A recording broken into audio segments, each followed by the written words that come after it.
What up, FIFA Tiers, and welcome to the FUT Tiers Podcast. It is a special time of the year in the FIFA cycle, and as always, I am joined by my fellow co-hosts, Brad and Luke. How are you both doing today? Doing not too bad. Been out and hit some golf balls today in the nice, fresh, cold weather, and yeah, ready and raring to go now in the warm for another episode of the podcast. Yeah, I'm doing all right. I've been a bit under the weather throughout the week, but we're on the mend, so, I think things are on the up. Yes, it is another cold snap, but we're coming towards the end of it. But no snow this time, no. Not yet. There's a difference. Now, obviously, as I said, it is a wonderful time in the FIFA cycle. I think this is probably the time where everybody gets excited, hyped for what is, for a lot of people, the best promo of the FIFA cycle. That is Team of the Year.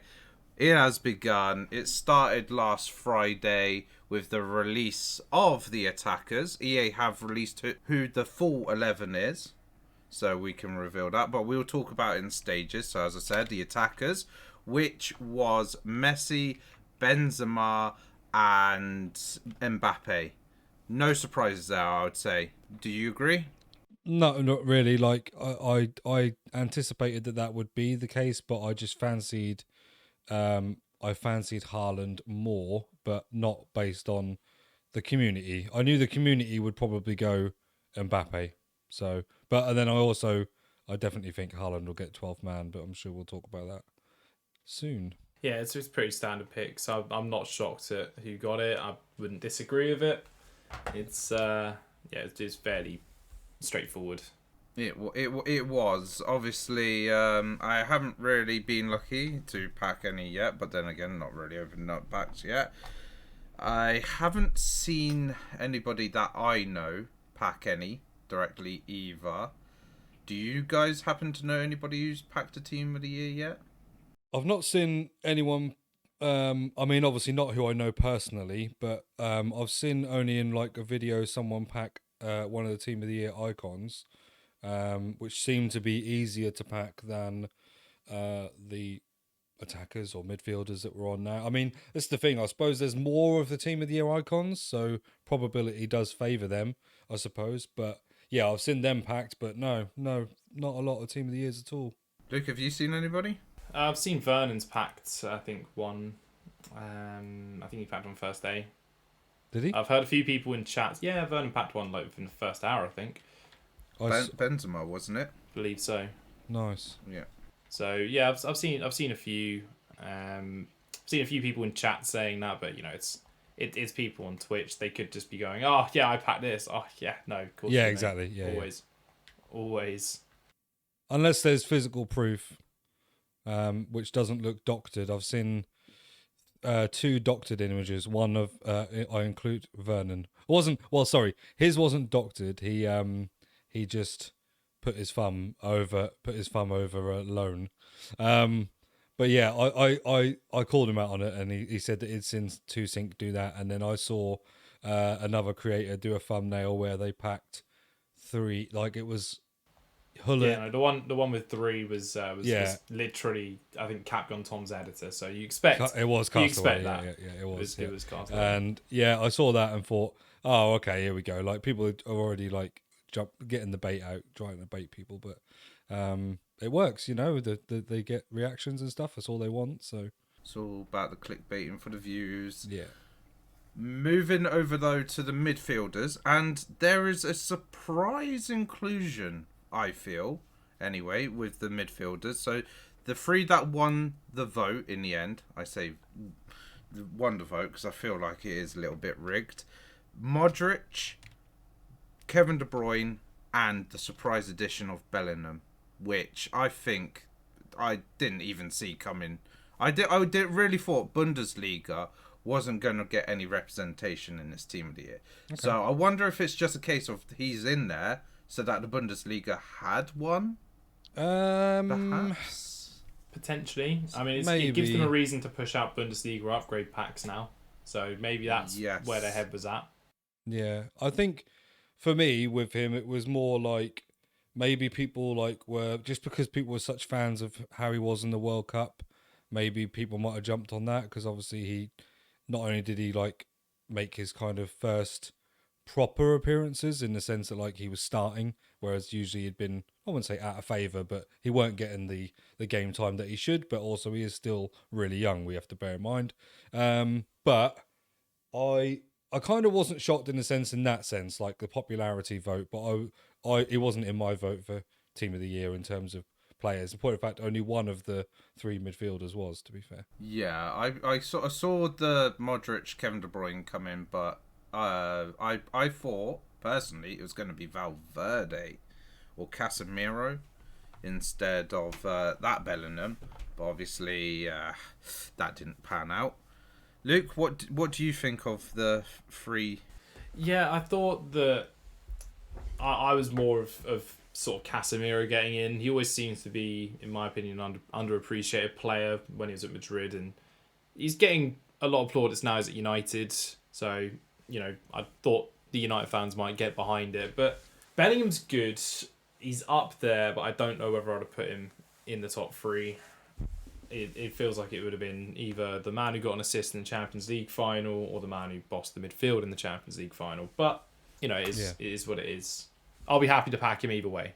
Yeah, exactly. Yeah, that's the thing, isn't it? He's here now, so I would like to pack him, but do I think he should have been there? Not necessarily, no. And then going on to the defenders and talking about events of last season and potentially one of these being purely based on what they did last season rather than this season, or it could be just a purely meta FIFA vote. But we have got Theo Hernandez, Hakimi, Van Dijk, Courtois, and Eder Militao. So for me, and I've had a few arguments about this one, Van Dijk making it into the full Team of the Year 11. Yeah. Now, because of the fact that it's, to me, a Team of the Year, I'm looking at what a player is doing over the full year. Yep. And yes, Van Dijk did do very well last season, but this season, he's had a few iffy games. Obviously, Liverpool form has gone a bit out of the window a little bit as well. And I kind of felt, to me, that he didn't deserve it over some of the other players that have had a consistent year and some very good years. Obviously, one of the three names I was thinking of is obviously a very outsider one, which is Otamendi. But obviously, he's outside the top 5 leagues, so I just couldn't see people potentially going for him. Gvardiol, who's in last year was dubbed the best young defender in top 5 leagues, I believe. And then Tomori, I felt, was also maybe a strong candidate. But the problem was maybe people are looking at the fact that he got snubbed. Yeah, for the England squad, maybe. I literally said that when I did my little prediction thing. I said that exact fact. I said if this guy had played for England, he would be without a doubt in the Team of the Year. There's no doubt about it.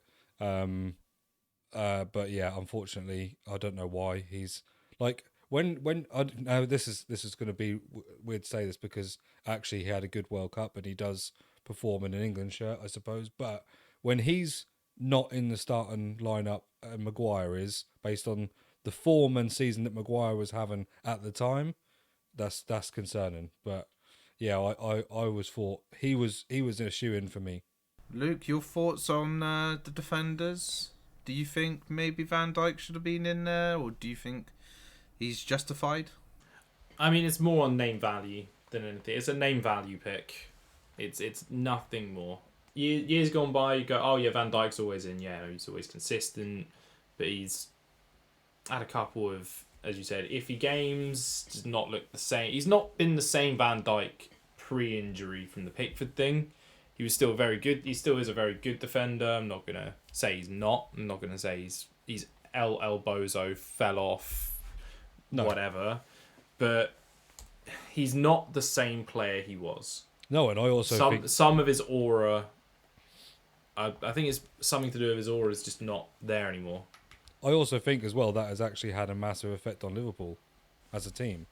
Oh, for sure. Because he's such a talisman. Presence. And, such a presence. And that because he has now sort of like not sort of hit the ground running or found his true form that he was in coming back from that injury. This definitely affected them, and I think they've had to look elsewhere, and unfortunately have realised that they don't have someone quite as influential as he was in his in that prime. But hopefully he'll get the form back. But yeah, I'm definitely one that thinks based on this year, I don't think he should have got it. Definitely, but other than that, everyone else is looking good. The full 11 will be in packs from Thursday, and then on Friday, the 12th man will be joining them in packs. And we've had the vote today. The 3 candidates that got put into the vote was Cancelo, Valverde, and Haaland. So we got a defender, a midfielder, and an attacker. Now, if we go in by previous years and who's won the 12th man, it's been an attacker. So it'd be interesting to see if that's the case again this year, or if it's going to be something different. But who have you both voted for from those 3 candidates? Haaland. Fair enough. He kept it short. He kept it sweet. I went Valverde. I was originally going to vote for Valverde, and I thought EA's going to rig it anyway, so might as well just go with the crowd, because what's the point? Because EA does what EA wants to do. So I just ended up voting for Haaland.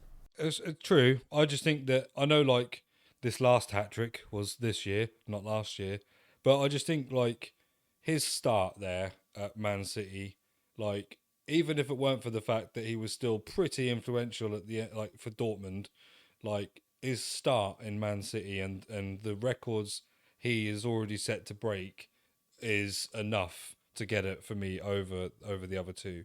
I mean, let's face it. Like I said, João Cancelo was in my my team of the year, and I said that I think he's actually been very important for Man City this year, not just with defending but assisting and scoring as well. But no one's been as influential to Man City's start this year than Haaland. Well, do you know what? I'll bring up a controversial thing that certain people have said. Not that I agree with it, but certain people are saying Haaland's made City worse. That's definitely a thing I've started to see pop up, considering their, I'm going to say, poor run of form, with air quotes, because suddenly they've not won as many games and they're dropping points to Brentford, etc. Suddenly, a couple people pop up and say, well, I think Haaland's made City overall worse. His goals, he scores a ton of goals, but, you know, is it at the detriment of the team? So I thought I'd just at least mention that, but I don't agree with it, but whether that takes to what any of you two think, Mers? I think that is a bit out there as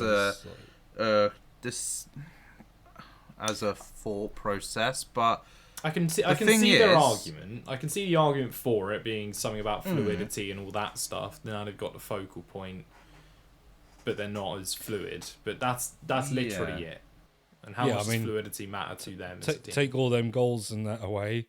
You know, I don't know. Yeah, but where else are they coming from? They lost Jesus. Like they had to do something. And for me, you can't ask. Yeah, but you can't ask for a better start than what Haaland has had. Like. You know, we've seen plenty of Premier League players come over to the Premier League in years gone by. Shevchenko, you know, all these fantastic players, and they've flopped when they've got into the Premier League. So, yeah, I'm all for it. I think he's proved that he's more than the real deal. I think the problem is since the return, I think a lot of teams have also clocked on to the proper threat that Haaland is. So I think they're now starting to do things like double mark him, trying to make sure that he doesn't have the room to like do what he can do best, I guess. Yeah, I mean, they're going to have to adapt, weren't they? The problem with doing stuff like that means that someone like KDV is then wide open to then play passes to whoever else. Well, and that's it as well. And we've also actually already seen quite early on when they saw how good he was, that they've put like 3 players on him before, and he shrugs them up, holds them off, plays the ball off, and tees somebody else up, like Foden for a goal. So it doesn't matter. Like, that doesn't matter. And like Luke said, if they put 2 men on him and they leave somebody else open, that team has enough quality to be able to get goals from anywhere. It's just so happens that at the moment they can't seem to stop him. I mean, what was that one where he shrugged off the defender?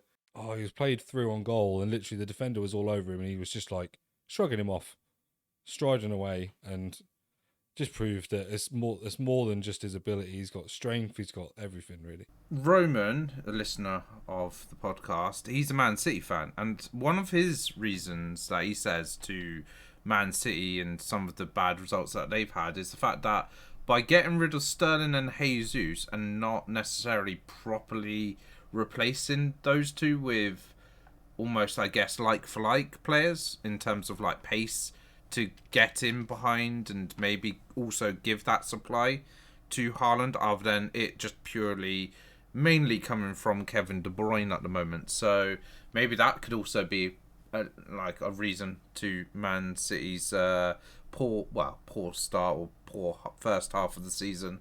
I mean, let's not sort of get too carried away with kind of saying that when we need to also mention that Arsenal have had an impeccable start to a season. So whilst, what if this was the other way round, so it was Man City that were on Arsenal's points and Arsenal were on Man City's points, would we be saying the same about Arsenal? Well, no, because no one expects Arsenal to be in that position, whereas I think the thing is it's a bit of a shock with how Man City, what we've come to be used to with Man City and the amount of points that they score, and I guess the dominant force that they have been under Pep is reasons for these, things being said, I guess. We'll move away from that side of Team of the Year, and before we talk about any other current Team of the Year content that is out at the moment, we're going to talk about some events that happened on FIFA last week that are very, very controversial. EA, by mistake, essentially, downgraded some players on FIFA. Most notably, FUT Centurion's Ibrahimovic had some downgrades on his stats, which, in process, because it made the card look worse, affected his price on the market. But then they fixed the stats, so it was back to the way that we saw it when he was released. And then obviously the price went back up. So bit controversial on that side of things, because some people might have panicked selling him, lost some coins.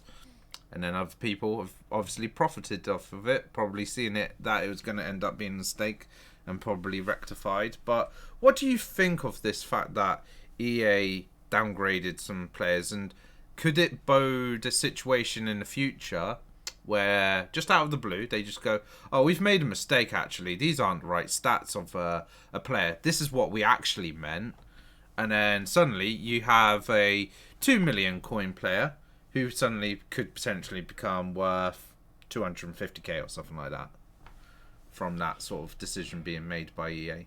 Let me pose a question to you first off. Do you not think that they've been able to buffer players for a while?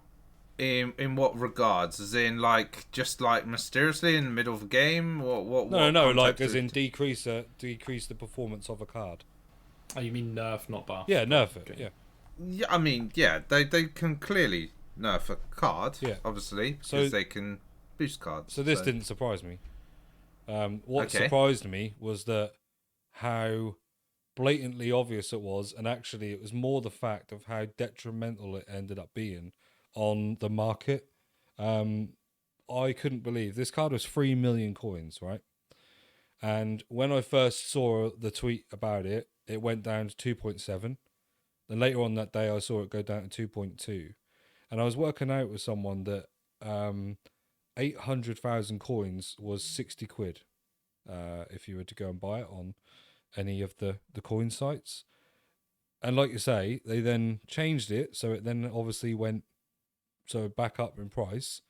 But by then, like you say someone at 2.5 saw it was just constantly declining, sold it, they lost coins on that because they had a 3 million coin card. They lost 500k plus EA tax, and then see that shoot right back up when EA go, oopsie, sorry.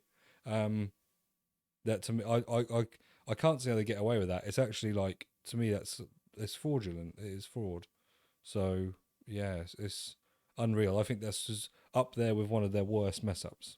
But the thing is, in the terms and conditions, it does say they're allowed to do such things. What? That like changing the stats of a card at any time. Does it? I wonder how many people don't know that though. Well, pretty much everybody. Well, majority of people, because let's face it, who really sits through T's and C's and reads all the fine print, basically. Yeah. Luke, what do you think of the situation with the downgrade fiasco? Again, it's not too surprising, but it's something you don't expect them to publicly sort of. You expect them to do it behind the scenes. Everyone always theorizes behind the scenes. Oh, my card suddenly feels worse. Yeah. Oh, this the one I was seeing was a lot was, oh, this Di Maria doesn't feel as good as it did when it came out. Mm-hmm. And now people are going to be like, well, yeah, they've clearly just messed with it. They've messed with my card. Yeah, because I think a lot of people used to put it down to like, oh, well, that's because the meta of the game has changed, or we're now got like cards that are far better, so just generally squads and things are better. Whereas actually, it's putting another idea in people's heads. They're like, hang on a minute, my Centurion's Mahrez was incredible when he came out, and now he doesn't seem to be very good. I think the problem is with social media, I don't know how likely it can go under the radar, I guess. Especially if it's like a killer for everything, isn't it? Well, I think my point when I say going under the radar is, I mean, they just don't show it visually. They just drop it, but don't show it visually. Now, that would be mean of them. But let's get back into the Team of the Year content now. And we're going to talk about the Team of the Year icons, which I did a little sort of like prediction of this as a promo before they actually announced that it was coming. And it's going to be... And what a visionary, yes. But it's not quite the way that I thought it was going to be. I thought, they could do it about Ballon d'Or winners or something like that, but it isn't quite to that level. But we've got 6 of them at the moment. There is going to be another team during the full release of the full Team of the Year 11 on Friday. But the ones that we got at the moment are Pirlo, Hullet, Beckham, Perez, Vidic and Zanetti.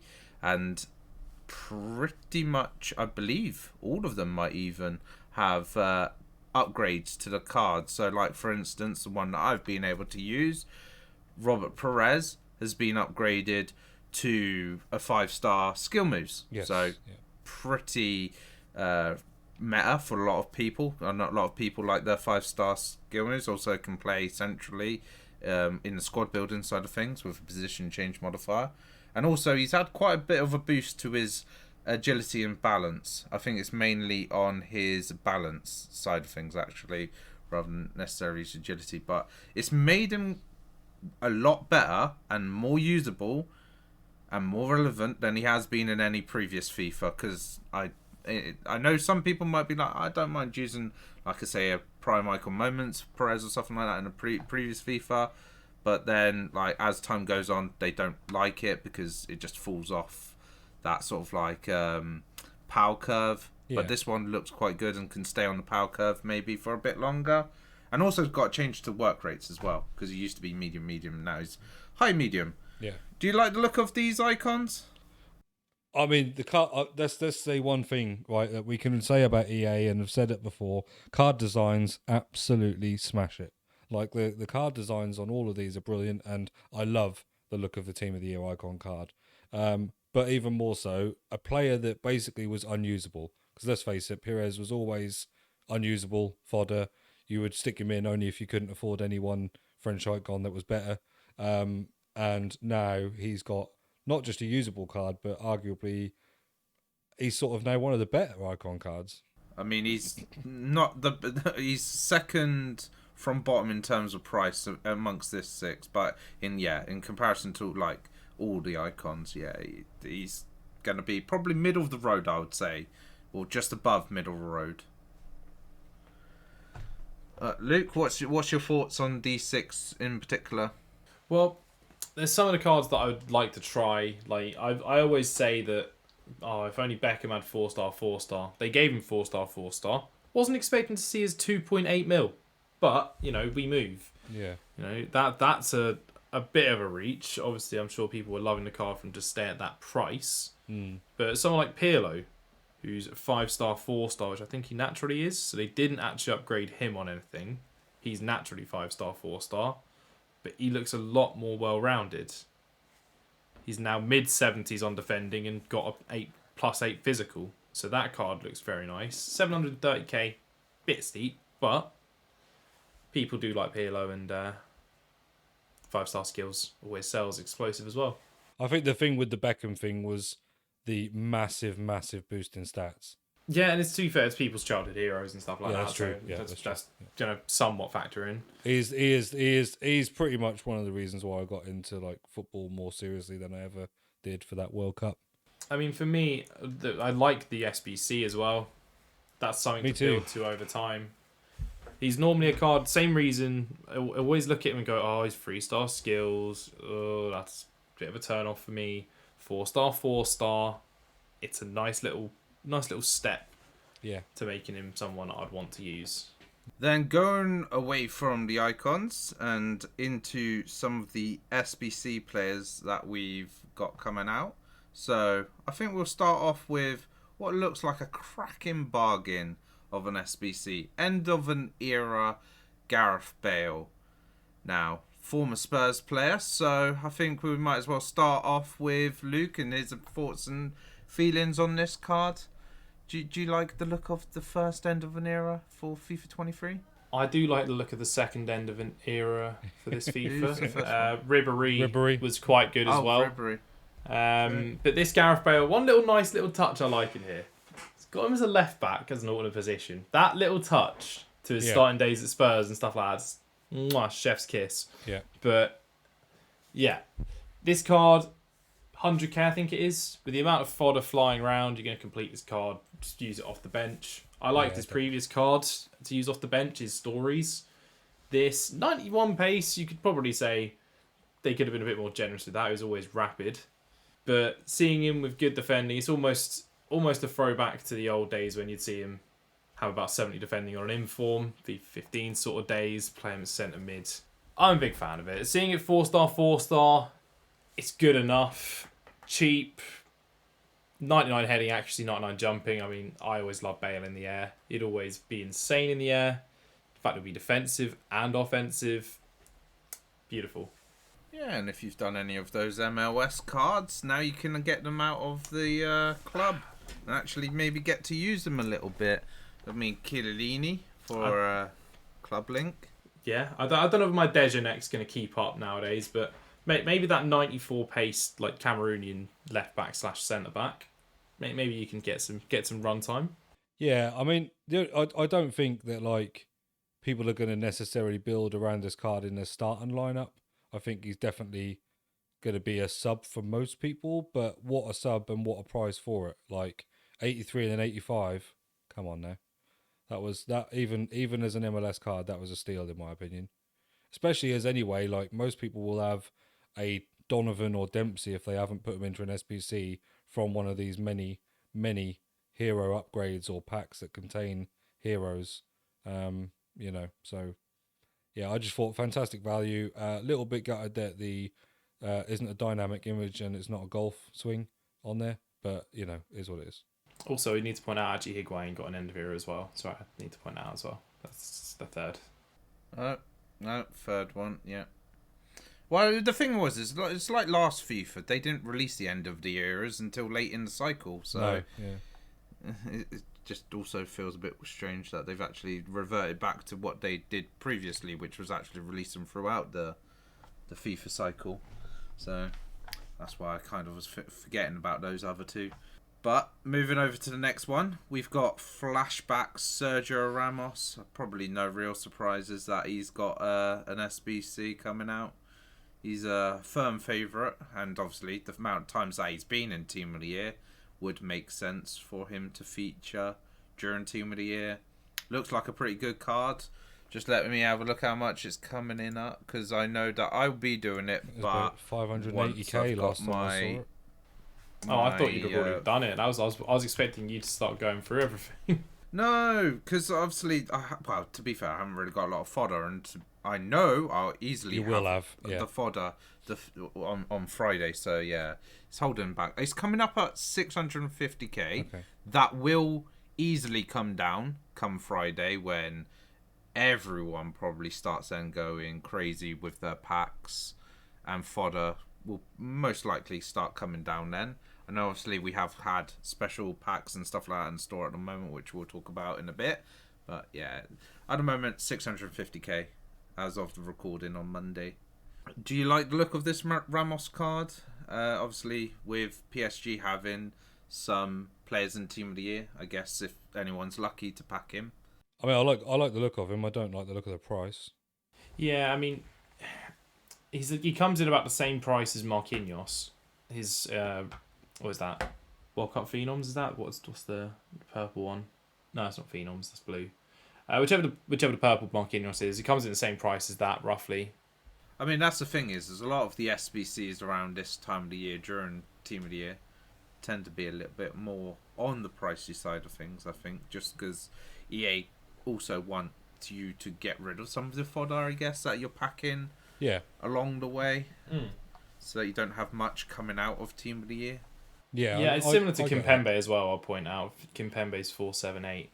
So you got to look comparing to them, how long you're going to plan on using them. If your answer's for a while, then great news. Then you're going to use it for a while and it's going to be worthwhile. I know Mers is a big fan. He used Ramos until, Team of the Season last year? If not beyond. Yeah, and then you got the 30s. What I'd see this one as well, like a Team of the Season. Well, a card that you can easily use from now until Team of the Season, and when Team of the Season comes around and you start seeing like the Team of the Season cards are probably around high 80s, low 90s pace, then you'd rather have that in a team kind of situation. Yeah, I mean he's not someone I've ever really gotten on with in game, and that is always a weird thing for me because I feel like certain players don't ever feel too different from year to year, and I think like that I find that with like Mahrez might not be anyone's cup of tea, but every year I find that card, whatever version he's got, to be insane. And I do about Dybala as well. So I think for me he's not one to do, but if you're a fan, then yeah, why not? He's a close to end game card in terms of his look. Then moving over to the icon pack that we've got, we've had the new version of an icon pack come out. So we've now got a mid, prime, or World Cup 88 plus icon pack coming out. So they've increased it. The requirements are the same, but they've now increased like the quality of it. Have you guys done the icon pack, and who did you get if you have? I have it prepped and ready to go, but I've not opened it. And no, I'm not opening it on the podcast because last time I did I missed out on great Ronaldinho footage. So I kind of am saving myself for disappointment afterwards. That's fine. That's understandable. I get that. And Brad, I know obviously you're pack saving, so you might not necessarily have fodder for it. No immediate plans, but you know what I'm like. I'm sometimes a sucker for these SBCs, so no doubt it'll probably make an appearance. What are we saying? How long's it got left on it? 3 days. Yeah, I mean it's not getting done for me, I don't think, because the new upgrades that have come out tonight are tempting to do, but it's that whilst everything is still running with that 80 plus upgrade SBCs that give you more packs and objectives, I feel like if I'm going to be using any of my like low rated players, I'm going to be putting them into that. And the notoriously, or so far for me at the moment, when I have opened the 80 plus upgrades, they've not been that great. But I'm doing it for obviously really the objectives, the what else there is to come. Have you got anything, Mers? I did open mine on the Arsenal past and present, because that was where I had the fodder essentially, because don't need to pack save for Team of the Year player when there's no former Arsenal player in amongst them. Got myself mid Beckham. and that is exactly what I would call that pull mid. Yeah, and plus I can't really use him, so yeah, it's definitely an L. Well, yeah, on that count you can't. Yeah, you were on that account you can't win. You were you were narrowing your search down by doing it on that account anyway, I suppose. So we've got some objective players to talk about. So we've got honourable mentions Unahi, Martinez, and Doan, who have got the cards all in one group of objectives. Got a complete the set, and then you'll get all three as like a massive one lump sum at the end of it.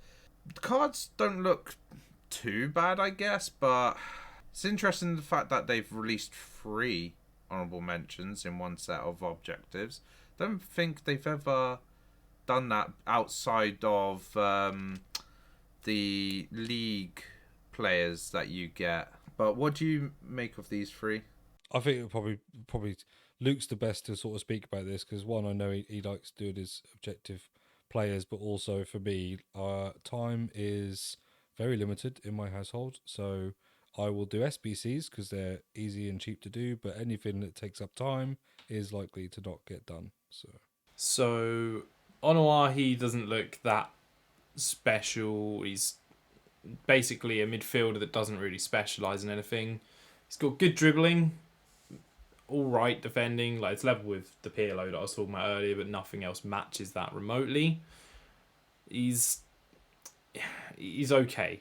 It's not ideal.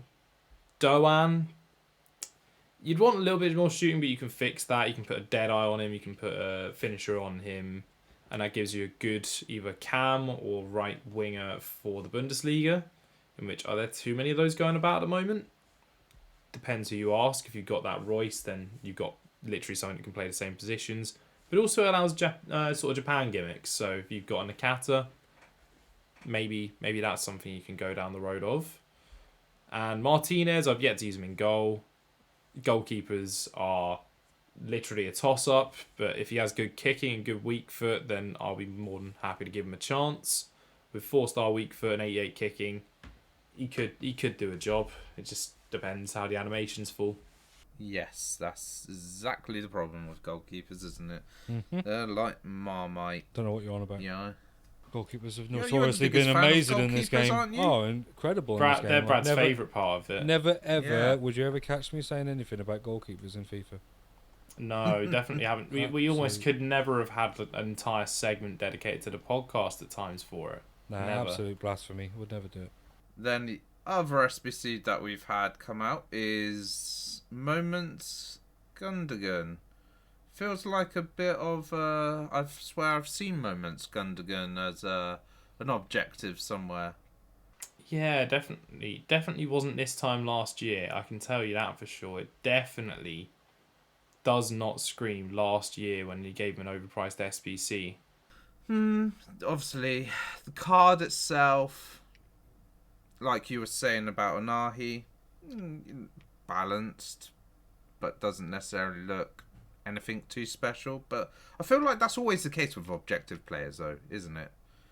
You're like, oh, they look all right, but most of the time we don't really tend to use objective players because Yeah, there's only ever been a few exceptions, hasn't there? Like the Fatty card, I remember people were surprised at, because it was like the first time we'd finally gotten what people would consider to be a really good usable card from objectives. But generally, like you say, it's not something they tend to do.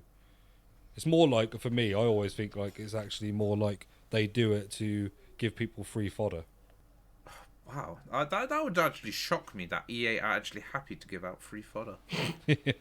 Yeah. But yeah, that pretty much sums up most objectives for me. I don't think this FIFA I've had an objective card in my team. Outside of doing shout, objectives, of course. Let's have a look at Outside my of team. objectives. Let me just take a look at my team quickly. Yeah, I mean, outside of Andre Silva. Hang on. Let's Over look the- past him.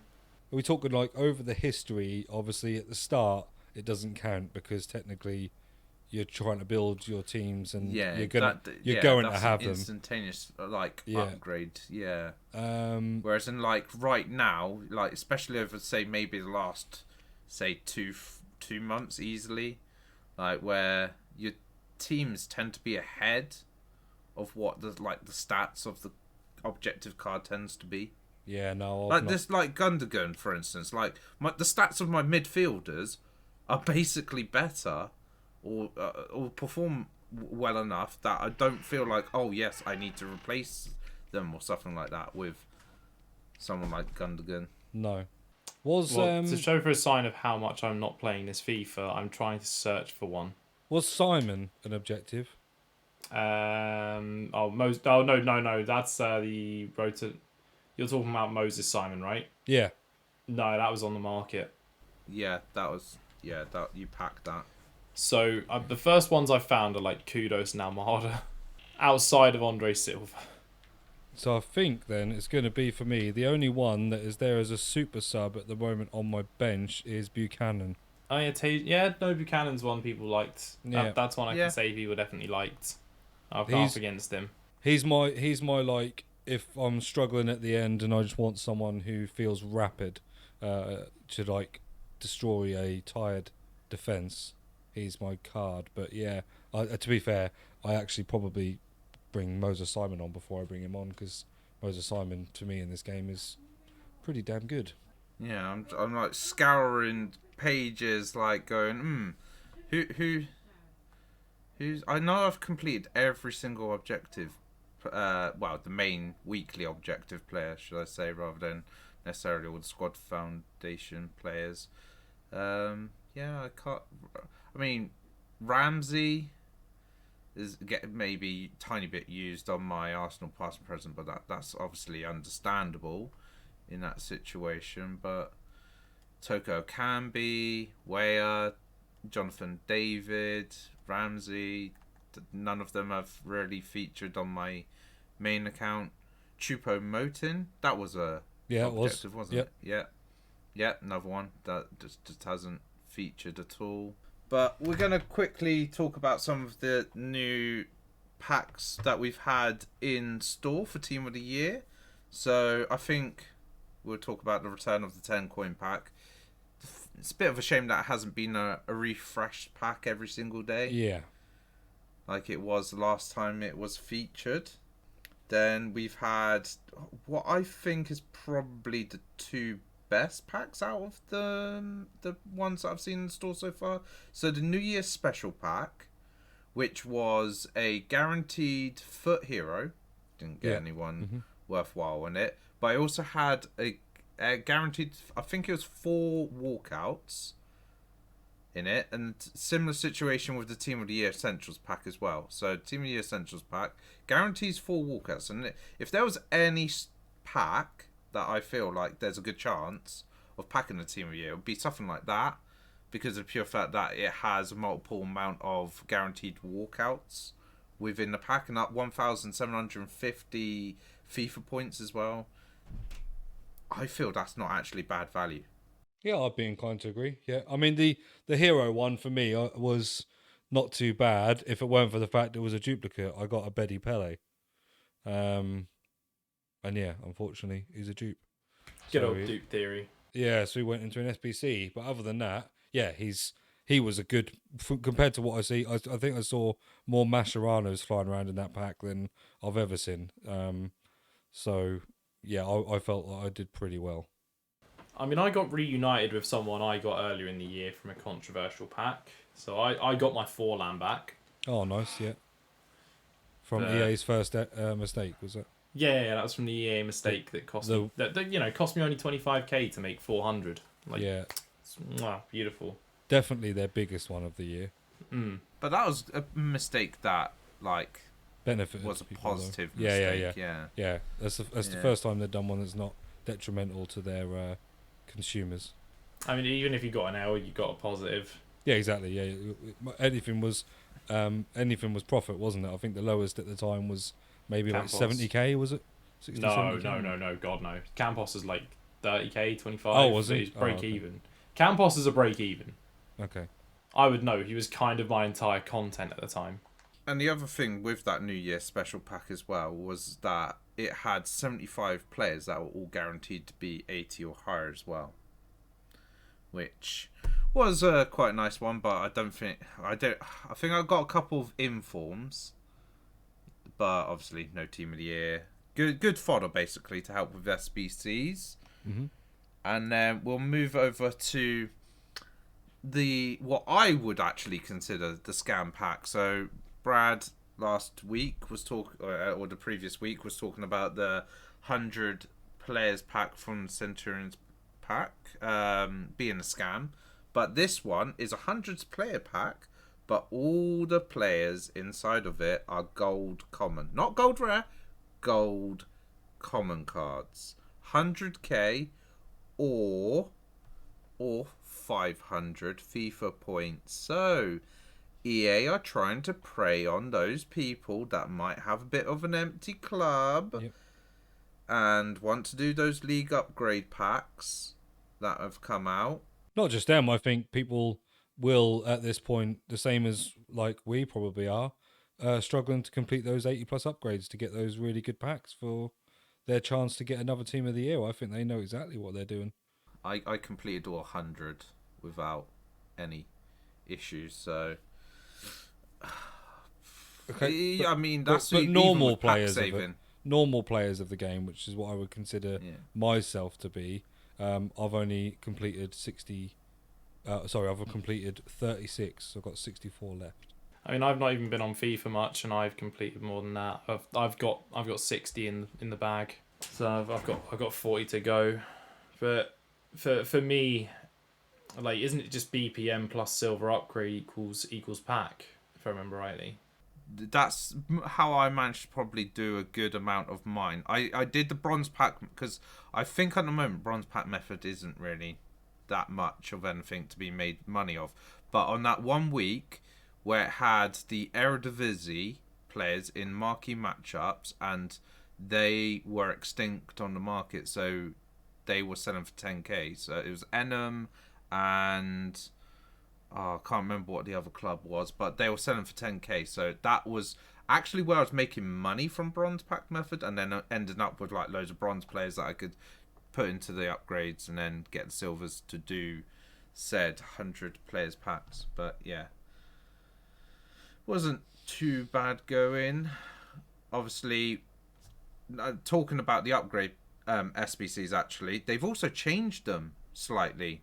So now you don't need 11 players from the exact league that the pack is that you're trying to go for. So like, no, they've gone for 6, haven't they?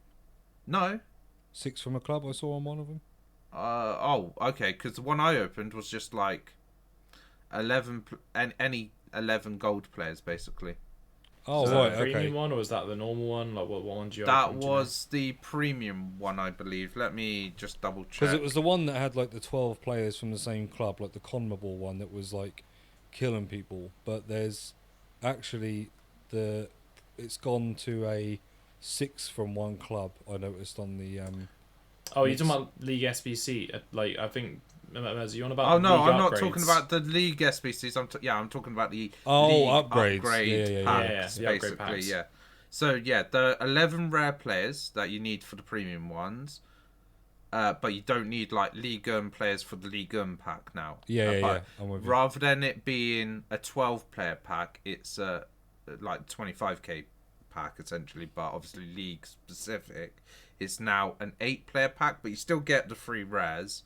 So recycling wise, it's a lot harder because what people do is obviously open up a premium one, put the commons into the 3 player pack, and then obviously open up a bunch and then do a premium and then just rinse and repeat. So the rinse and repeat cycle will chew into your fodder essentially a lot quicker. So that's why in some ways that like 100 players pack as well is looking a bit more tempting for like the 3 player pack. I don't think it's tempting. I think it's definitely for some tempting. people it will, like, because of like the 500 FIFA points. Coin wise, it's a rip off, but people will go, oh, what's that, 500 FIFA points? Oh, it's only a couple quid. Oh, fine, I'll do that. But then you times that by however many people are going to do that, then EA's bank sheet goes nicely up, and they're laughing all the way to the bank. Yeah, which I would doubt they do every single week. Pretty much to a certain extent. Yeah, it they feels got like to, this FIFA. But yeah, I think that is pretty much going to be everything. I don't think there's anything else other than maybe talking about Icon Sanchez's SBC, because that looks quite nice. But yeah, I was talking about that today actually, and thought that I've never found him to be that usable, but that card does look pretty good for what is a more reasonably priced Icon SBC. I think that, like, we've seen some that are really, really stupidly expensive. Like, if this was, like, say they replace this with that Pires, I think that Pires might be more, one, because he's French, but two, because of the 5-star skills and stuff. So I think it's a nice upgrade on Sanchez and makes him usable. And like we said about the Icon SBC and other things, like, people might want to risk and hedge their bets and do the Icon player pick. Someone might want to put their fodder from their many packs into that guy. Well, you got time. That's the thing. With this, always time. It's got you got 80 days, I think, or something like that to do with Sanchez. He's sticking around. So this is one you can work towards. It's explosive, 4-star skills, which is quite nice. It's the one I was referring to earlier. So it's looking tempting. Very tempting for me. Yeah, he does look good, but already got some good strikers in my club, so it's not really one that I will look to do. And plus, I think other areas of the pitch is the priority for upgrades for SBCs when they come out, like Ramos and somebody else that I've seen leaked, but obviously we'll discuss that another time for another episode. But that is going to be it for this week's episode. That is a lot of stuff that we have covered. Thank you, everybody, for listening to the FUT Tiers Podcast. Brad, Luke, thank you for appearing on the podcast as always. Always a pleasure. No problem at all. And we will see you all next week. Goodbye, guys. Peace out, Bye-bye. guys.